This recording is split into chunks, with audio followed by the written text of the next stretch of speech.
passion, but I just prefer, I just get sick of staring at a computer screen all day, so I'd rather read something tangible in my hands. That's just my preference, and if enough people have similar thoughts, then I guess it'll survive a little bit longer.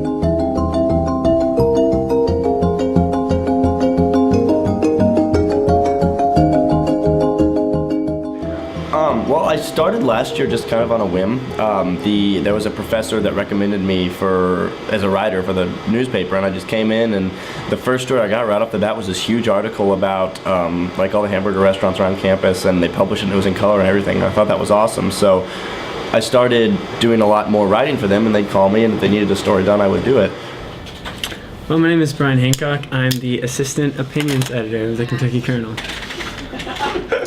I'm referred to as the ass opinions editor by our bastard workers here. I think you're supposed to get here like 4, but I usually get here around 5 because I run my own system, and I'll goof around for a little bit, you know.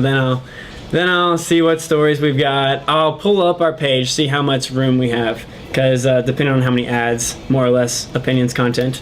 So then I'll judge like how many stories we'll need. I'll pull those up, put them into the right format, and then just start proofing them.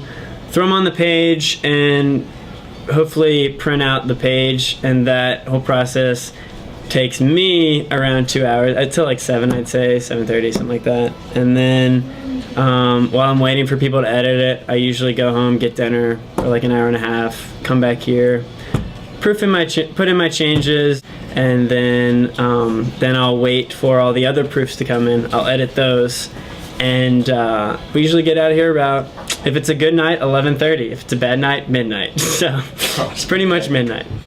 Well, I'll be in here throughout the day, just kind of taking care of anything that needs to be done, answering people's questions if any arise about stories or, you know, whatever. And then I'll come in the afternoon and start editing stories after the desk editors get them, like the news editor, the features editor, the sports editor.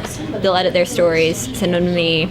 I'll edit them, put in headlines, photo captions, all that kind of stuff.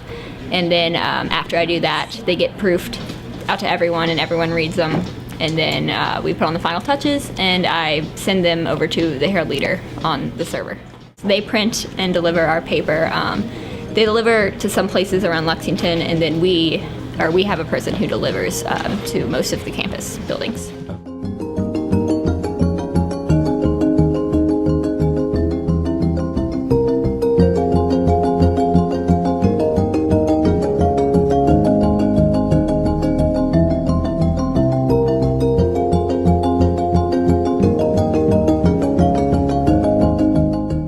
An interesting journalism fact I did learn when I really thought I wanted to do journalism last year, when I went and shot out at the Herald Leader, was I was talking to the security guard, and he said 700 people used to work in this building, and now it's 200. And they've had to rearrange the offices to make them look full when they're really empty. They've just like given people more space. So obviously like jobs are lessening very quickly.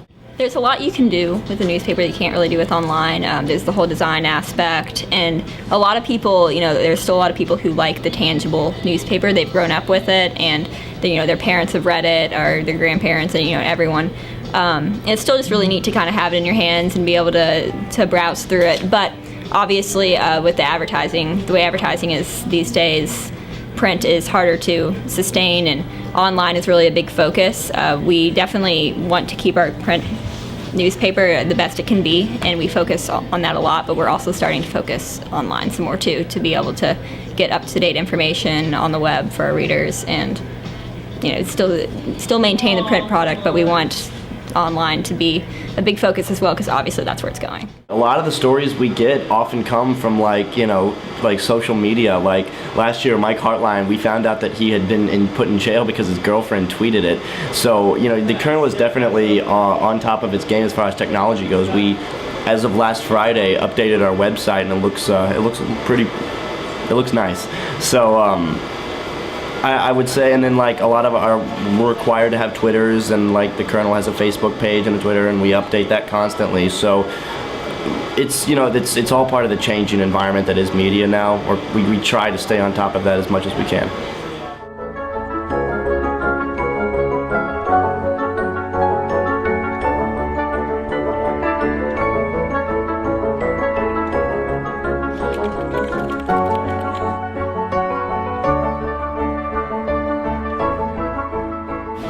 I would pick up the Kernel because you're in this environment, this 4-year environment, for a short period of time, and you're in this culture, and there's a lot of things that are made available to you, and the Kernel is the best way on this campus to gain access and knowledge about what is offered to you through the events we publish, through the news we publish, the opinions, etc.